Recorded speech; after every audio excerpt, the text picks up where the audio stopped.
Welcome to bug fixer X. मेरा नाम पलाश राज है और आज हम लोग जा रहे हैं दूसरा टॉपिक स्टार्ट करने के लिए, इंट्रोडक्शन ऑफ जावा का, जिसका नाम है features and version of Java. ये वीडियो थोड़ा सा लंबा हो सकता है बिकॉज इसमें हम लोग बहुत सारे वर्जन्स पढ़ने वाले हैं, तो इसको पूरा एकदम मोटिवेशन के साथ देखना है। तो चलिए इस कोर्स को स्टार्ट करते हैं। सो गाइज, हम लोग इंट्रोडक्शन टू जावा में हिस्ट्री ऑफ जावा का जो टॉपिक है उसको कवर कर चुके हैं और दूसरे टॉपिक की तरफ मूव कर रहे हैं जो है features and version of Java. तो चलिए इस टॉपिक को भी हम लोग शुरू करते हैं। Feature and version of Java में सबसे पहले जो पढ़ रहे हैं वो फीचर्स है हमारा। तो इतने तरह के फीचर्स हैं, इसको एक एक करके हम लोग डील करेंगे। तो पहला फीचर जो है हमारा, उसको कहा जाता है सिंपल। सिंपल बोले तो easy to learn and easy to use as compare to C and C plus plus. इसको बहुत आराम से हम लोग यूज कर सकते हैं, सीख सकते हैं सी और सी प्लस प्लस के कंपेरिजन में। ये रिमूव करता है complex feature like pointers, operator overloading and multiple inheritances. ठीक है। फिर दूसरा फीचर जो है वो है ऑब्जेक्ट ओरिएंटेड। ये बहुत इंपॉर्टेंट है, बहुत इंपॉर्टेंट है गाइस। ठीक है। और इसको कहते हैं classes, objects, inheritance, polymorphism, encapsulation and abstraction. जिसमें से इनहेरिटेंस, पॉलीमॉर्फिज्म, इनकैप्सुलेशन और एब्स्ट्रैक्शन को 4 पिलर ऑफ ऑब्जेक्ट ओरिएंटेड भी कहा जाता है। ठीक है। इसको पूरे डिटेल में पढ़ेंगे हम लोग ऑब्जेक्ट ओरिएंटेड वाले सेक्शन में। सो अगले फीचर में मूव करते हैं जिसको कहा जाता है प्लेटफॉर्म इंडिपेंडेंट। तो जैसे कि इसके पहले वाले जो वीडियो था हिस्ट्री ऑफ जावा, उसमें मैंने आपको बताया था कि जेम्स गॉसलिंग का मोटिव ही यही था कि वो प्लेटफॉर्म इंडिपेंडेंट लैंग्वेज बनाए, राइट। और उन्होंने बना दिया। तो बेसिकली प्लेटफॉर्म इंडिपेंडेंट कैसे क्या होता है, बेसिकली प्रोग्राम जो है वो कंपाइल होता है बाइट कोड में। अब बाइट कोड जो है वो रन करता है जेवीएम में। JVM basically Java virtual machine है। ओके। और ये एक प्रिंसिपल को फॉलो करता है, क्या है guys? Write once run anywhere. और अगला फीचर जो है वो सिक्योर है। ये सिक्योर क्या होता है? बेसिकली एकदम प्रोटेक्ट करके रखना है ना। ये नो एक्सप्लिसिट पॉइंटर्स को यूज करता है, मतलब किसी का मेमोरी को आप नहीं निकाल सकते हैं डायरेक्टली। ठीक है। जिसकी वजह से ये सिक्योर हो जाता है। Use A security manager and byte code verifier. ठीक है। सिक्योरिटी मैनेजर को यूज करता है, बाइट कोड को वेरीफाई करता है। और तीसरा चीज जो है, ये प्रोटेक्ट करता है सिस्टम को from viruses and miscellaneous code. ठीक है। फिर है मल्टी थ्रेडेड। मल्टी थ्रेडेड में ये सपोर्ट करता है मल्टी थ्रेडेड रनिंग साइमल्टेनियसली। मतलब इसमें आप मल्टीपल थ्रेड जो है ना, उसको एक एक लाइक पैरेलली बोल सकते हो, साथ ही साथ बोल सकते हो, आप उसको रन कर सकते हैं मल्टी थ्रेडेड में। ओके। दूसरा होता है इंप्रूव करता है परफॉर्मेंस को और रिस्पॉन्सिवनेस को, useful in games, web servers and real time system. Next जो हमारा फीचर है वो है रोबस्ट। अब रोबस्ट क्या होता है भाई साहब? तो रोबस्ट जो है बेसिकली स्ट्रॉन्ग मेमोरी मैनेजमेंट बोला जाता है। मतलब एकदम तगड़ा इसका मेमोरी मैनेजमेंट होता है। ऑटोमेटिक गार्बेज कलेक्शन करता है। स्ट्रॉन्ग एक्सेप्शनल हैंडलिंग होता है इसमें, मतलब कुछ भी एक्सेप्शन आ गया फट से उसको हैंडल कर लेगा। Reduce changes of run time errors.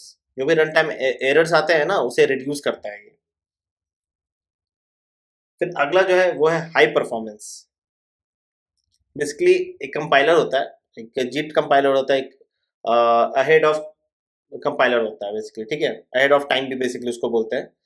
तो बेसिकली यहाँ पे ये जिट कंपाइलर को यूज करता है, इसको जस्ट इन टाइम भी बोलते हैं हम लोग। Byte code is converted into native machine code. Okay. फिर आता है डिस्ट्रीब्यूटेड। इसको हम लोग डिस्ट्रीब्यूटेड से पहले हम लोग डायनेमिक पढ़ेंगे। बेसिकली डायनेमिक क्या होता है कि classes can be load dynamically at run time. Run time में ही सारे क्लासेस लोड होंगे। अभी कुछ कुछ चीजें आपके दिमाग से ऊपर जा रही होंगी, टेंशन नहीं लेना है। ये सारा चीज हम लोग डिटेल में पढ़ने वाले हैं, एकदम मतलब अंदर तक पढ़ने वाले हैं। सो अभी ऊपर ऊपर का चीज है, ऊपर ऊपर का चीज को समझना है बस, और कुछ नहीं। फिर दूसरा है सपोर्ट करता है रिफ्लेक्शन एंड डायनेमिक लिंकिंग को। जो भी उसका लिंकिंग होता है ना, उसको डायनेमिकली वो देखता है। फिर है डिस्ट्रीब्यूटेड। डिस्ट्रीब्यूटेड क्या है? सपोर्ट करता है एप्लीकेशन यूजिंग RMI, जिसको हम लोग कहते हैं remote method invocation and web services. ठीक है। इसको ये यूज करता है, मतलब सपोर्ट करता है, नॉट यूज करता है, सपोर्ट करता है बेसिकली। ठीक है। Ideal for network based programs, जो भी नेटवर्क बेस्ड प्रोग्राम हम लोग करते हैं ना, उसमें ये बहुत अच्छा रोल प्ले करता है। डिस्ट्रीब्यूटेड सिस्टम्स वगैरह भी होते हैं, वो भी आगे चल के अपन लोग देखेंगे। फिर होता है पोर्टेबल, मतलब आप एक जगह से उठाओ दूसरी जगह रख दो, राइट। पोर्टेबल में क्या होता है, नो प्लेटफॉर्म डिपेंडेंट फीचर, इसमें कोई भी प्लेटफॉर्म डिपेंडेंट नहीं होता। फिर same byte code works on all system with JVM, जो भी जेवीएम है एक जगह आप उसको रन कर दो बाइट कोड में, सारे सिस्टम में वो चलता रहेगा। फिर अगला आता है इंटरप्रेटेड एंड कंपाइल्ड, जो है Java source code is compiled into byte code, जिसको हम लोग अभी जस्ट ही पढ़े हैं, जब जस्ट ही जाने हैं। फिर आता है बाइट कोड इज इंटरप्रेटेड और जिट कंपाइल्ड बाय जेवीएम, ये भी अभी थोड़ी देर पहले ही हम लोग पढ़े हैं। उसके बाद आता है रिच स्टैंडर्ड लाइब्रेरीज, इसका लाइब्रेरीज बहुत ही ज़्यादा बड़ा बड़ा होता है, जिसमें हम लोग डेटा स्ट्रक्चर को जानते हैं, सब लोग जानते होंगे, है ना। फिर नेटवर्किंग होता है, गुई ग्राफिकल यूजर इंटरफेस बेसिकली इसको बोला जाता है, डेटाबेस का कनेक्टिविटी, फाइल हैंडलिंग, ये सारा चीज़ जो है इसमें हम लोग देखते हैं। अब अगला चीज़ जो है वो बहुत ही मस्त और बहुत ही इंपॉर्टेंट है, जिसको कहा जाता है वर्जन्स। इसमें अलग अलग तरह के वर्जन्स को हम लोग पढ़ेंगे, जो है लॉन्ग टर्म सपोर्ट टेबल, जिसको कहा जाता है LTS, जिसमें JDK 8 है, 11 है, 17 है, 21 है, 25 है। आप देख सकते हैं वो कब उसका रिलीज डेट क्या था, की इनोवेशन क्या था, है ना। फिर दूसरा चीज है हमारे पास ये, जिसको कहा जाता है end of life table, EOL। ये सब भी वर्जन्स आए हैं, बट ये वर्जन आए और गए, ओके। फिर अभी जो लेटेस्ट वर्जन जो चल रहा है मार्केट में, चल नहीं रहा, जो आने वाला है एक्चुअली मार्च 17 2026 को, वो है JDK 26। अभी जो चल रहा है वो JDK 25 है। हम लोग हर एक को एक एक करके पढ़ेंगे और समझेंगे। बस EOL जो है एंड ऑफ लाइफ टेबल, उसको हम लोग ऊपर ऊपर से देखेंगे, बिकॉज उतना घूस करके उसको पढ़ने का कोई सेंस बनता नहीं है, ठीक है। तो मेन जो है हम लोग का फोकस होगा लॉन्ग टर्म सपोर्ट टेबल के ऊपर, उसको हम लोग अच्छे से पढ़ेंगे, अच्छे से समझेंगे। तो चलिए हम लोग वर्जन के अंदर जाते हैं। तो सबसे पहला वर्जन जो आया वो था JDK 8। तो हम लोग फोकस करेंगे कहाँ से भाई, JDK 8 से। तो JDK 8 मार्च 18 2014 को आया था। 2014 को लैम्डा और स्ट्रीम्स को लेकर के आया ये, जैसे कि हम लोग पिछले वाले वीडियो में जाने भी थे। तो इसमें क्या क्या चीज़ आया, लैम्डा एक्सप्रेशन आया, फंक्शनल इंटरफेस, फिर स्ट्रीम API, फिर डिफॉल्ट मेथड्स, ये बहुत इंपॉर्टेंट चीज़ है, new date and time API, फिर ऑप्शनल क्लासेस, फिर नेशनल जावास्क्रिप्ट इंजन। ये मतलब धीरे धीरे करके आप लोग को समझ में आएगा, अभी बस ऊपर ऊपर से समझना है कि क्या क्या फीचर्स है। मेथड रेफरेंसेस, न्यू जावा FX API, और सबसे इंपॉर्टेंट चीज़ पैरेलल स्ट्रीम्स, ये बहुत इंपॉर्टेंट है। और इसके बारे में और डिटेल समझना है और जानना है, जो लिंक दिया हुआ है इस पर आप जा सकते हैं, ये जाकर के आप पूरा इसके और डिटेल्स, उसमें और भी सारे बहुत सारे वर्जन आए थे, उसको भी चाहे तो आप जाकर के देख सकते हैं, और डिटेल में पढ़ना चाहे तो पढ़ सकते हैं। वैसे ये जो भी लिंक्स होंगे वो मैं डिस्क्रिप्शन बॉक्स में दे दूंगा। फिर अगला जो वर्जन है वो JDK 11 है, ये आया था सितंबर 25 2018 को, ओके, जिसका था मॉड्यूलर सिस्टम क्लीनअप। और आप एक चीज नोटिस करोगे, मार्च और सितंबर बेसिकली इसी में ये लोग रिलीज करते हैं, इधर मार्च में करेंगे नहीं तो सितंबर में करेंगे, ये फिक्स होता है इनका। सो JDK 11 में सबसे पहला चीज HTTP क्लाइंट API आया था, ठीक है। फिर फ्लाइट रिकॉर्डर, JFR भी कहते हैं इसको बेसिकली, वो भी आया। फिर Z गार्बेज कलेक्टर, ZGC उसको बोला जाता है, वो भी इसी में आया था। JEP 330 launch single file source code programs, removal of Java double E, Java double E क्या है boss, enterprise edition, yes, and CORBA modules. फिर है local variable syntax for lambda parameters, फिर न्यू स्ट्रिंग्स मेथड्स, ये सारा चीज इसमें लाया गया, ठीक है। इसके बारे में और डिटेल पढ़ना है तो वही लिंक दिया हुआ है, आप लोग जाके पढ़ सकते हैं। ये सारे लिंक आपको डिस्क्रिप्शन बॉक्स में मिल जाएगा, डोंट वरी। सो JDK 17 सितंबर 14 2021 को आया था, ये बेसिकली सील्ड क्लास को लेकर के आया। JEP 409 sealed classes, okay. फिर JEP enhanced pseudo random number generator, then we have new Mac OS rendering pipeline. तो आप लोग को लग रहा होगा कि ये जेईपी क्या है, बार बार जेईपी आ रहा है, जेईपी आ रहा है ना। तो बेसिकली ये जेईपी इसको कहा जाता है जेडीके इन्हांसमेंट प्रपोजल। ठीक है, जो भी इन्हांसमेंट होता है उसके ऊपर है, ये उसका कोड है 382 356 ये सारे चीज़। तो जेईपी 389 foreign function and memory API है। और जो भी चीज़ आएगा, चीज़ आपको समझना है उसके लिए आप ये लिंक पे जा करके देख सकते हैं।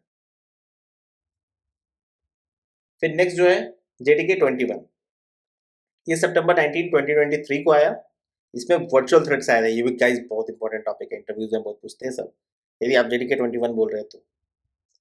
इसमें जेईपी 405 रिकॉर्ड पैटर्न्स जो फाइनल होता है उसको लाया गया। जेईपी 429 स्कोप वैल्यूज, स्ट्रक्चरल कॉन्करेंसी, ये सारी चीज़ों को इसमें लाया गया। वैसे ही आपको डिटेल्स जानना है तो आप लिंक पे जाके पढ़ सकते हैं।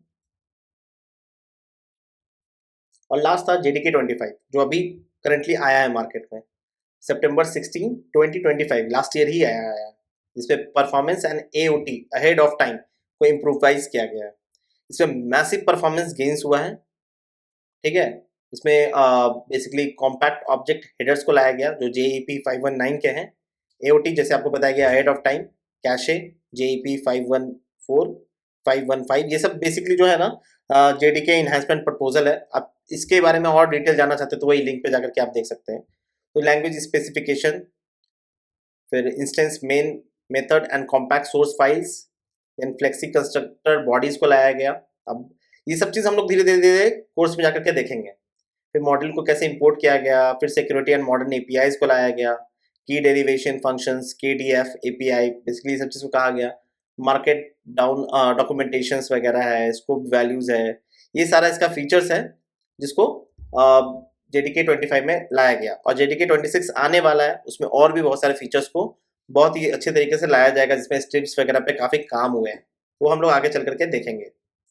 सो यहाँ पे हमारा है कंपैरिजन जावा 21 वर्सेस जावा 25। अब दोनों के बीच में क्या क्या चेंजेस हुआ। तो यदि हम लोग ऑब्जेक्ट ओवरहेड की बात करें तो इसमें 12 से 16 बाइट्स तक का हेडर को हम लोग रख सकते थे। ठीक है, इसमें 25 में हम लोग स्मॉल हो गया, उसको घटाया गया ताकि परफॉर्मेंस जो है उसका बढ़िया हो सके। स्टार्टअप स्पीड जो था इसका स्टैंडर्ड था। ठीक है, जिट मतलब जस्ट इन टाइम में हम लोग काम करते थे, तो जिट कंपाइलर थोड़ा स्लो होता है, और एओटी जो होता है ना वो ऑप्टिमाइज्ड होता है, मच फास्टर होता है, जो जावा 25 में लाया गया। सिंपल स्क्रिप्ट्स हुआ, नीड पब्लिक क्लासेस, इसमें हम लोग को 25 में पब्लिक क्लासेस का ज़रूरत ही नहीं है, कॉम्पैक्ट कर दिया गया उसको। फिर कंस्ट्रक्टर को सुपर बनाया गया, मस्ट बी फर्स्ट। हम लोग आगे चल के इसको देखेंगे, सुपर जो है वो हमेशा पहले ही होना चाहिए। ठीक है, लॉजिक, अब इसमें 25 में क्या हुआ, लॉजिक के बेसिस पे आप उसको अलाउ कर सकते हैं सुपर को। फिर जावा का डॉक्यूमेंटेशन जो था वो एचटीएमएल टैग में था, इसमें मार्केट डाउन सपोर्ट लाया गया। ठीक है, ये सारे चेंजेस है। फिर अगला जो है हमारा वह है वर्जन ऑफ जावा में लॉन्ग टर्म सपोर्ट टेबल, जिसको हम लोग पूरे तरीके से पढ़ चुके हैं। अब हम लोग मूव करने वाले हैं ईओएल में, जिसको कहा जाता है एंड ऑफ लाइफ। ठीक है, इसको हम लोग बहुत ऊपर ऊपर से देखेंगे, ज़्यादा अंदर तक हम लोग नहीं जाएंगे इसमें, क्योंकि आ, ये सारे एंड हो चुके हैं, इसके लाइफ साइकिल सारे एंड हो चुके हैं। तो आप इसमें यदि इसके पैटर्न को नोटिस करेंगे तो रिलीज डेट सबका देख सकते हैं, मार्च सितंबर है।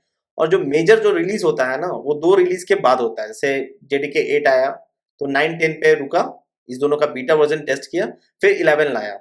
तो कभी कभी होता है थोड़ा लंबा तक भी खींचता है, जैसे 11 के बाद सीधा 17 को लेकर के आया, तो 13 14 15 16 इस तीनों में जो भी चीज़ें आया था उसके बाद सीधा 18 में लेकर के गया। तो हम लोग इस पूरे चीज़ को अच्छे से समझेंगे, देखते हैं। सो जेडीके 9 से हम लोग शुरू करेंगे। तो जेडीके 9 में बेसिकली प्रोसेस एपीआई अपडेट्स को लेकर के आया। फिर जेईपी में 110 एचटीटीपी और क्लाइंट इंक्यूबेटर जो है उसको लाया गया।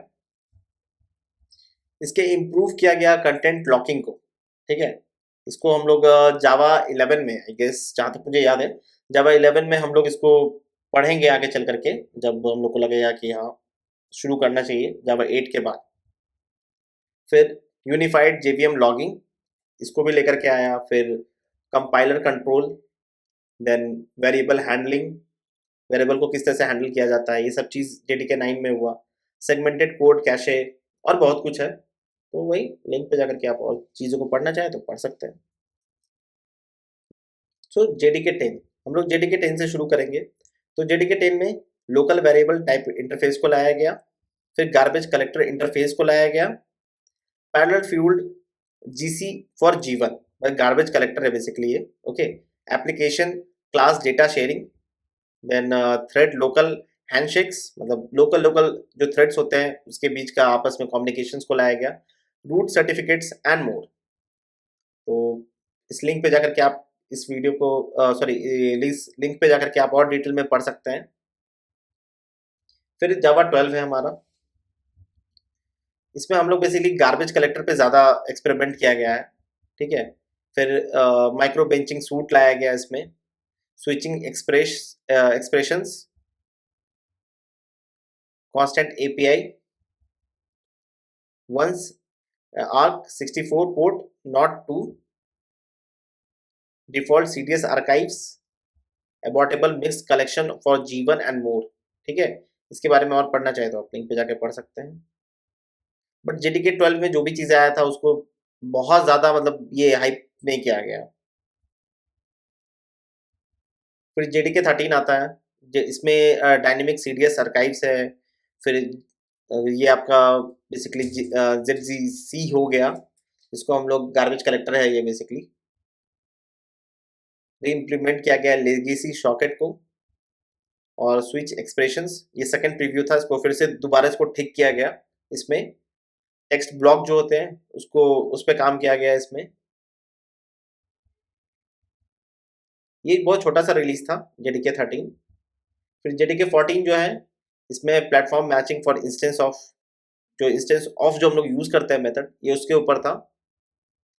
पैकिंग टूल्स हुआ, नुमावेयर मेमोरी एलोकेशंस फॉर जीवन, फिर JFR event streaming, non volatile mapped byte buffer, helpful null pointer exception, records, text block, और भी बहुत कुछ है इसमें। ये बहुत बड़ा था ये जेडीके 14। तो हम लोग अगले सेक्शन में चलते हैं जो है JDK 15। JDK 15 basically sealed classes है। ठीक है, और इसमें हिडन क्लासेस को इंट्रोड्यूस किया गया था। टेक्स्ट ब्लॉक्स को इसमें भी इम्प्रोवाइज किया गया, और जैसे हम लोग देखते जा रहे हैं 13 14 में भी कैसे हम लोग टेक्स्ट ब्लॉक को देखें, इसमें भी 15 में भी उसको और इम्प्रोवाइज किया गया। इसमें रिकॉर्ड्स को लाया गया, रिकॉर्ड्स पहले से था और उसको इम्प्रोवाइज किया गया बेसिकली। फिर डिप्रिकेट किया गया आरएमआई एक्टिवेशन फॉर रिमूवल। इसमें और भी बहुत कुछ है जेडीके 15 में। फिर आता है जेडीके 16। जेडीके 16 में वेक्टर एपीआई को लाया गया। ये कॉन्करेंट थ्रेड था स्टैकिंग प्रोसेस में गार्बेज कलेक्शन का, जेडजीसी। फिर रिकॉर्ड को फिर से इसमें जेडीके 16 में और उसको बढ़िया किया गया, pattern matching for instance of, वही इंस्टेंस ऑफ को फिर से और इम्प्रोवाइज किया गया, सील्ड क्लासेस आए इसमें, और भी बहुत कुछ थे जेडीके 16 में, क्योंकि जेडीके 17 रिलीज होने वाला था। ठीक है, तो 17 के बाद फिर 18 आया मार्च 2022 में। तो इसमें बेसिकली यूटीएफ 8 बाय डिफॉल्ट था इसमें, simple web server, pattern matching for switch, pattern matching for instance of, डिप्रिकेट किया गया फाइनलाइजेशन फॉर रिमूवल। इस ये बहुत छोटा सा था जेडीके 18, ज़्यादा बड़ा चीज़ नहीं था। फिर जेडीके 19 आया, इसमें रिकॉर्ड पैटर्न्स को बहुत ही अच्छे तरीके से सही किया गया, लिनक्स का जो पोर्ट है उसको ठीक किया गया, foreign function and memory API, virtual threads जो मैंने आपको बताया था जेडीके 21 में आया था, बट काम आपका एक्चुअली में यहीं से शुरू हुआ था जेडीके 19 से। वेक्टर एपीआई जो फोर्थ इंक्यूबेटर था, pattern matching for switch, structural concurrency, basically concurrency collections के लिए था ये। फिर हमारा आता है जेडीके 20। ओके, तो जेडीके 20 मार्च 23 को आया, जिसका स्कोप था values, record pattern, pattern matching for switch, foreign function and memory API, virtual thread, structure concurrency. आप देख सकते हैं वर्चुअल थ्रेड और स्ट्रक्चर कॉन्करेंसी आपको जेडीके 19 में भी दिखा, 20 में भी दिखा, और इसी का इम्प्लीमेंटेशन जेडीके 21 में भी आया था। तो बेसिकली वो प्रीवियस वर्जन, बीटा वर्जन को रिलीज करता है, उसको चेक करता है, और जो उसको सबसे इंपॉर्टेंट लगता है ऑरेकल को, वो डाल करके फिर अगला मेन रिलीज को दे देता है उसमें। फिर वेक्टर एपीआई आया,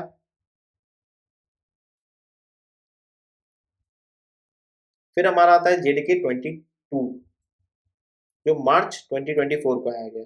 आप देख सकते हैं एक साल के बाद, राइट, जेडीके 21 लॉन्च हुआ, उसके बाद ये जेडीके 22 आया, जिसमें रीजन पिनिंग फॉर जीवन किया गया, स्टेटमेंट बिफोर सुपर, जो बताया गया था ना आपको कि सुपर जरूरी नहीं है कि आपको एकदम फर्स्ट स्टेटमेंट ही होना चाहिए। हमको समझ में आ रहा है कि बहुत लोगों को समझ में नहीं आ रहा होगा कि भाई ये क्या है, इतना लंबा लंबा चल रहा है। एक्चुअली ये बस वर्जन्स वाला चीज़ है, नहीं समझ में आ रहा कोई दिक्कत नहीं है, आप थोड़ा सा इग्नोर करके भी चल सकते हो, ठीक है, क्योंकि जब हम लोग इम्प्लीमेंट करेंगे तब चीज़ें आपको धीरे धीरे धीरे समझ में आएंगी कि अच्छा सुपर क्या था, दिस क्या था, ये फंक्शन क्या था, वो फंक्शन क्या था, वो धीरे धीरे करके आपको समझ में आएगी, तो टेंशन नहीं लेना है। फिर foreign functions and memory API, फिर unnamed variables and patterns, class file API, launch multi file source code program, फिर स्ट्रिंग टेम्पलेट। इसमें बहुत सारे आए थे चीजें, आप लिंक पे जाकर के चेक कर सकते हो।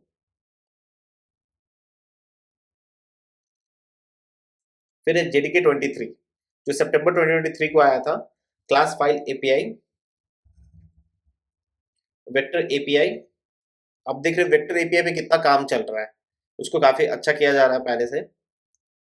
Stream gatherers, module import declaration, structural concurrency, फिर से आया है ये, इसका थर्ड प्रीव्यू था ये।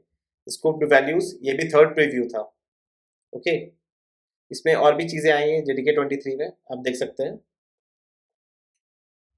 उसके बाद है जेडीके 24, तो इसमें बेसिकली जनरेशन हुआ शेनाडो एक्सपेरिमेंट का, compact object headers, prepare to restrict the use of GenAI, ahead of time classes loading and linking, classes file API, stream gathers and more.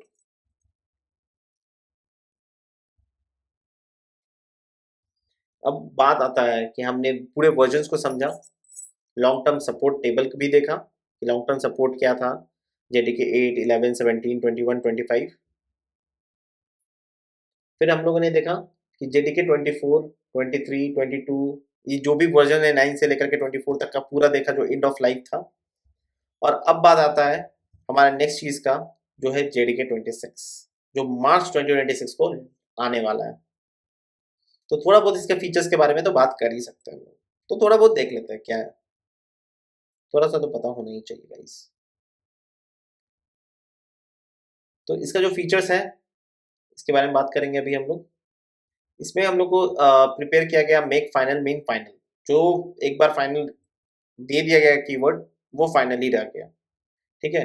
Remove किया गया एप्लेट एपीआई को, ahead of time object caching with any garbage collector, ठीक है। Ahead of time पे बहुत काम हो रहा है ताकि और फास्ट जावा को किया जा सके। स्ट्रक्चर कॉन्करेंसी 6th प्रीव्यू है ना, हम लोग बार बार देख रहे थे।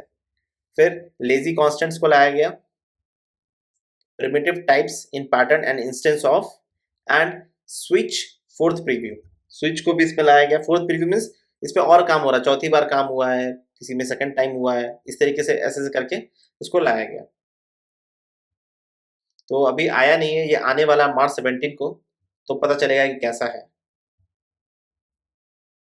तो लास्ट हमारा कॉफी एंड कोड का ये सेक्शन कंप्लीट होता है, और हम लोग इसमें फीचर्स एंड वर्जन्स को समझे हैं। इसके कंक्लूजन को अब हम लोग देखेंगे। तो finally we come to the end. So इस पूरे टॉपिक पे हम लोगों ने फीचर्स और उसके वर्जन्स पे ध्यान दिया है। तो फीचर्स जावा को कैसे बहुत अच्छा बनाता है ना। तो फीचर्स में हम लोगों ने क्या क्या चीज पढ़ा, सिंपल होता है, ऑब्जेक्ट ओरिएंटेड होता है, मल्टी थ्रेडेड होता है, रोबस्ट होता है, उसका हाई परफॉर्मेंस होता है है ना, उसका बहुत बड़ा स्टैंडर्ड लाइब्रेरी है, डिस्ट्रीब्यूटेड होता है, ये सारा चीजें ने हम लोगों ने इसमें देखा। अब वर्जन्स में आया, वर्जन्स में भी हम लोगों ने दो चीज पढ़ा। क्या क्या चीज पढ़ा कि कैसे ये LTS होता है और EOL होता है। LTS मतलब लॉन्ग टर्म सपोर्ट और EOL मतलब एंड ऑफ लाइफ, करेक्ट।